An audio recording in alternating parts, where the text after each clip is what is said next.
Hi అండి. ఈరోజు మా ఇంట్లో బ్రేక్ఫాస్ట్ ఉల్లి పెసరట్టు అండి.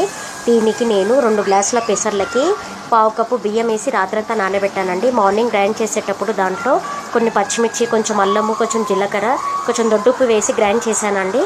ఇది ఒక గిన్నెలో తీసుకున్నాక కొంచెం పసుపు వేసి మ్యారినేట్ చేశాను ఒక 10 మినిట్స్. తర్వాత స్టవ్ మీద ప్యాన్ పెట్టి హై ఫ్లేమ్లో పెట్టి తర్వాత లో ఫ్లేమ్ చేసుకున్నానండి.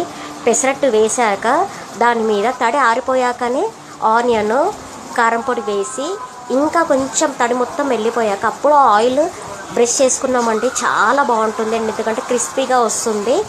హోటల్ స్టైల్ ఉల్లి పెసరట్టు లాగా వస్తుంది. నేను ఎప్పుడు చేసినా ఇలా చేస్తాను.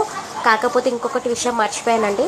ఈ బ్యాటర్ చేసేటప్పుడు వేసే ముందు నేను 2 స్పూన్ల శనగపిండి కలిపానండి. శనగపిండి కలిపితే ఏంటంటే చాలా టేస్టీగా రెడ్గా చాలా బాగా వస్తుందండి. మీరు కూడా ఈసారి ఇలానే ట్రై చేయండి. హోటల్ స్టైల్ దోశ లాగా చాలా బాగా వస్తుంది, పెసరట్టు లాగా. మీరు కూడా ఈసారి ఇలానే ట్రై చేసి నాకు కామెంట్ చేయండి. దీనికి నేను టమాటో చట్నీ చేశానండి.